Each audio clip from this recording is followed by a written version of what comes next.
हर हर बाबूजी कल्याण सिंह, बाबूजी कल्याण सिंह, बाबूजी कल्याण सिंह। सरदेव बाबूजी कल्याण सिंह जी की 5वीं पुण्यतिथि के अवसर पर आयोजित हिंदू गौरव दिवस कार्यक्रम में मंच पर उपस्थित उत्तर प्रदेश सरकार में मंत्रिमंडल के मेरे वरिष्ठ सहयोगी उप मुख्यमंत्री श्री ब्रजेश पाठक जी, मंत्रिमंडल के ही मेरे वरिष्ठ सहयोगी वित्त और संसदीय कार्य मंत्री श्री सुरेश कुमार खन्ना जी, कृषि और किसान कल्याण मंत्री श्री सूर्य प्रताप शाही जी, पशुधन मंत्री श्री धर्मपाल सिंह जी, प्रदेश सरकार में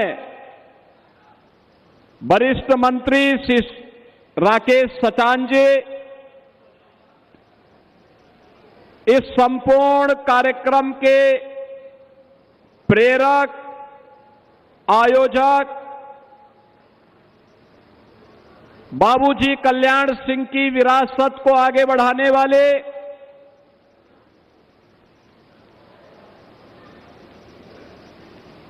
एक लोकप्रिय नेता श्री राजवीर सिंह राजू भैया,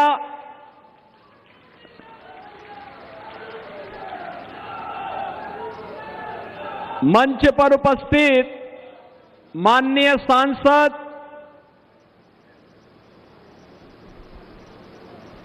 स्वामी सच्चिदानंद हरि साक्षी जी महाराज,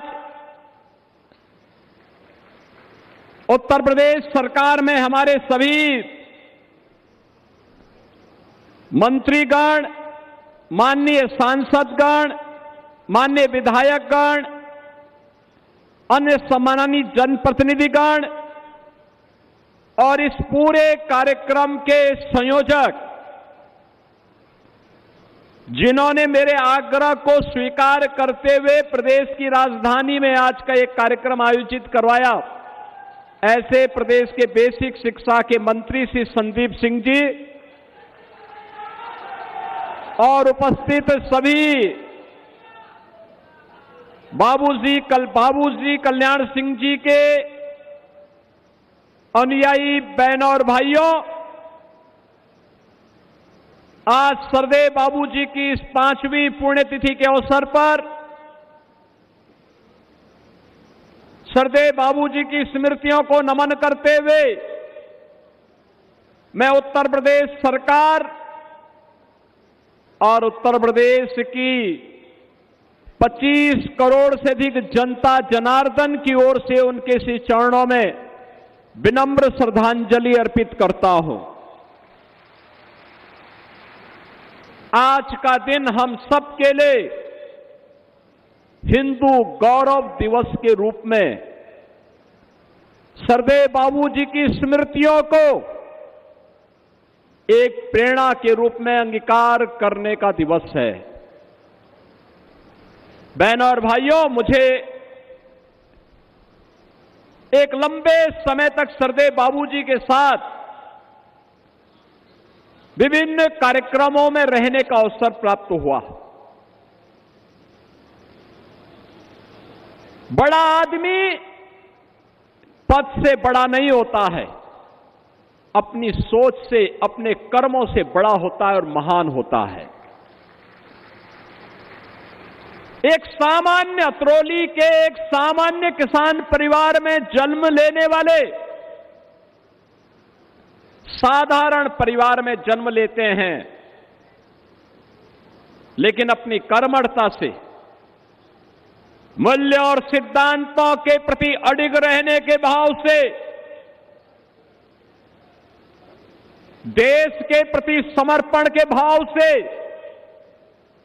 राष्ट्रीय स्वयंसेवक संघ की पाठशाला में रंग तपे हुए एक स्वयंसेवक के रूप में, एक किसान, एक शिक्षक,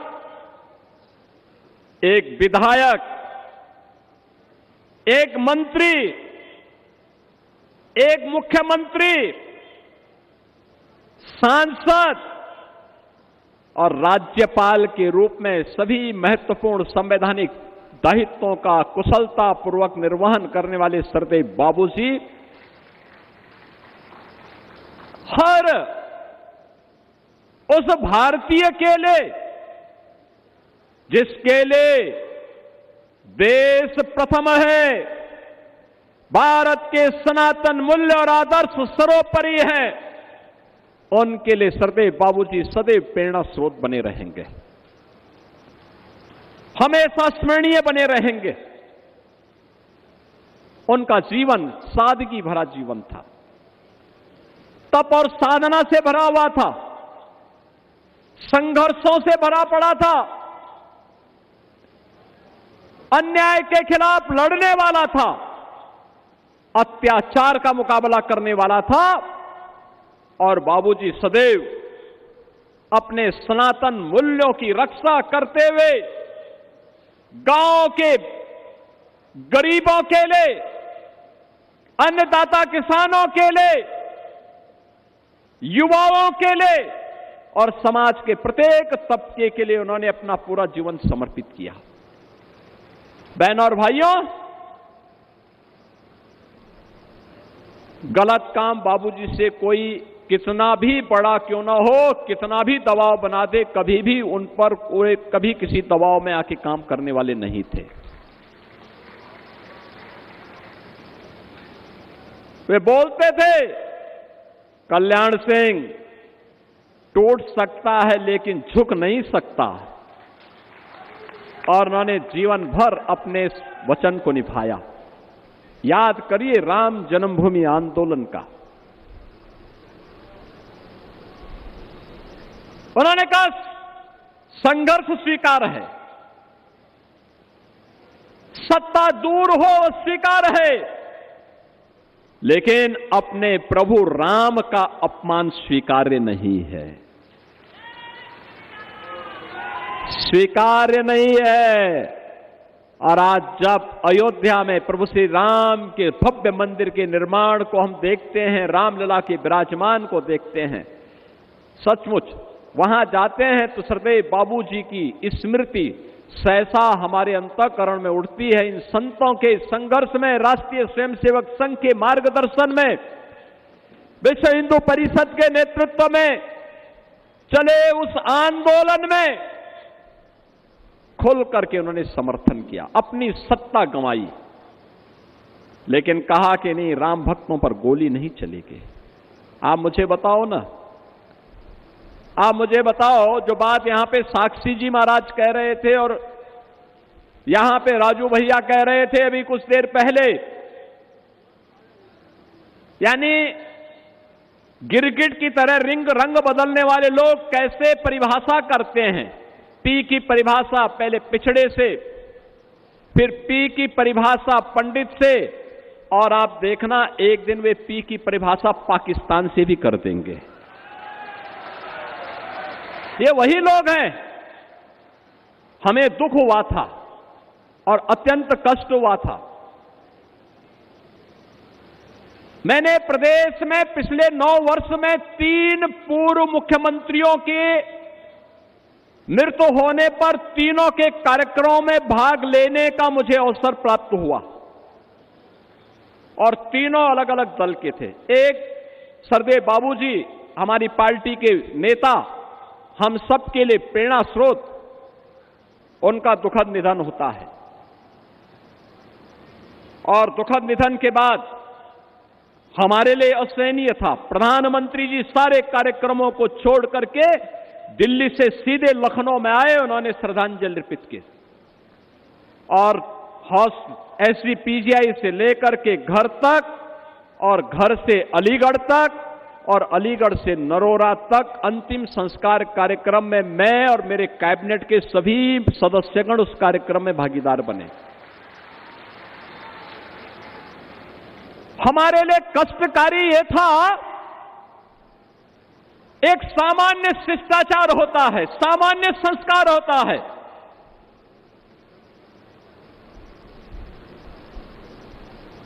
मायावती जी ने आकर के उस दायित्व का निर्वहन किया और बाबूजी को उन्होंने श्रद्धांजलि दी।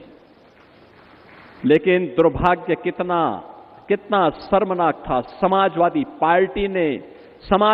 पार्टी के मुखिया ने कितना द्वेष वे हमारे नेता से रखते हैं, कितना द्वेष रखते हैं।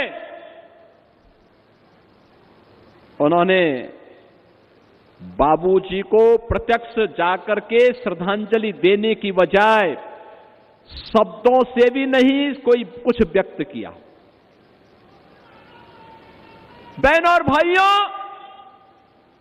इससे बड़ा अपमान ये जातीय अपमान है और ये हर उस हिंदू का अपमान है जिसको लगता है कि बाबूजी का जीवन सनातन मूल्यों के लिए, हिंदू गौरव के लिए समर्पित था।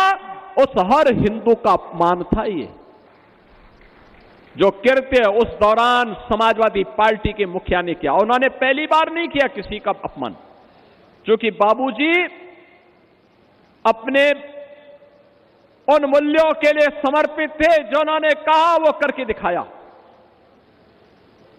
और ठीक कहा यहां पे साक्षी जी महाराज ने, ये लोग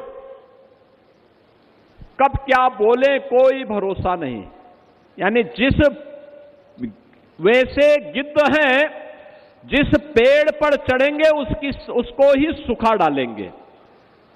और इसीलिए सरदेव बाबूजी की इस पावन पुण्यतिथि के अवसर पर यह हम सब के लिए स्मरणीय होना चाहिए।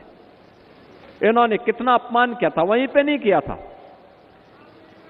मुझे हमारे मंत्री से असीम अरुण जी ने बताया, वे कन्नौज के विधायक भी हैं। उन्होंने कहा कि कन्नौज से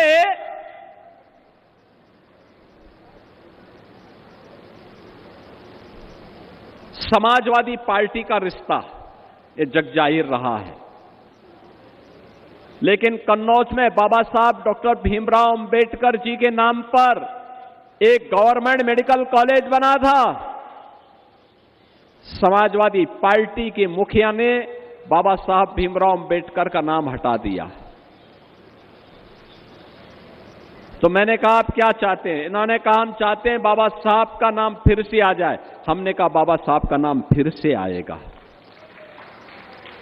मैनपुरी में लोक माता अहिल्याबाई होलकर के नाम पे एक कॉलेज बना था, समाजवादी पार्टी ने वो नाम भी मिटा दिया। तब हमने औरैया में लोक माता अहिल्याबाई होलकर के नाम पे एक नए मेडिकल कॉलेज का निर्माण किया है। आज मुझे अच्छा लगता है जब हम उत्तर प्रदेश के पहले कैंसर संस्थान में जाते हैं तो बाबूजी की बड़ी दिव्य प्रतिमा और नामकरण सरदेव बाबूजी के नाम पर हम वहां पे देखते हैं। जब हम लोग जाते हैं बुलंदशहर में राजकीय मेडिकल कॉलेज डबल इंजन की भारतीय जनता पार्टी की सरकार ने बनाया। उस मेडिकल कॉलेज का नामकरण बाबूजी कल्याण सिंह जी के नाम पर। अलीगढ़ में जाते हैं तो अलीगढ़ में रोड के साथ साथ हैबिटेट सेंटर का नाम बाबूजी कल्याण सिंह जी के नाम पर। यह केंद्र वह है जो एक नई प्रेरणा देता है, नया उत्साह देता है, नया उमंग भरता है।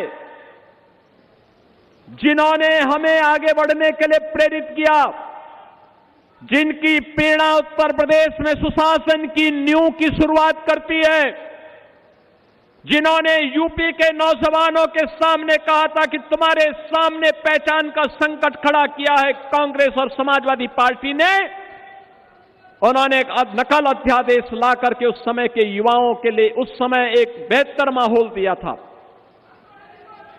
जिन बाबूजी कल्याण सिंह जी ने युवाओं के लिए मंच दिया, यूपी के नागरिकों के लिए मंच दिया, जिन्होंने उत्तर प्रदेश को एक पहचान दी, जिन्होंने भारत के सनातन मूल्यों की रक्षा करते हुए अयोध्या में श्री राम जन्मभूमि पर गुलामी के ढांचे को पूरी तरह समाप्त करके राम मंदिर का मार्ग प्रशस्त किया, ऐसे बाबूजी के प्रति श्रद्धावनत होना हर सनातन धर्मावलंबी का दायित्व बनता है। और इसलिए बहनों और भाइयों, उसी परंपरा का निर्वहन करने के लिए आज हम सब यहां पर उपस्थित हुए हैं। और मैं सचमुच धन्यवाद दूंगा श्री राजू भैया को भी और श्री संदीप सिंह जी को भी, जिन्होंने इस परंपरा को लगातार जीवित रखा है, लगातार आगे बढ़ाने का काम किया है। और मैं आपको इस बात के लिए आश्वस्त करता हूं, डबल इंजन की सरकार सरदेव बाबूजी के उन मूल्यों और आदर्शों पर चलते हुए उनके सपनों को साकार करने के लिए जिस भी हद तक होगी और जहां तक होगी उन कदमों को उठाने में किसी प्रकार का कोई संकोच नहीं करेगी। आपके सामने हम लोगों ने करके दिखाया है, आगे भी इन सपनों को साकार करने के लिए पूरी प्रतिबद्धता के साथ हम आगे बढ़ेंगे। इस विश्वास के साथ सरदेव बाबूजी की इस 5वीं पुण्यतिथि के अवसर पर मैं उत्तर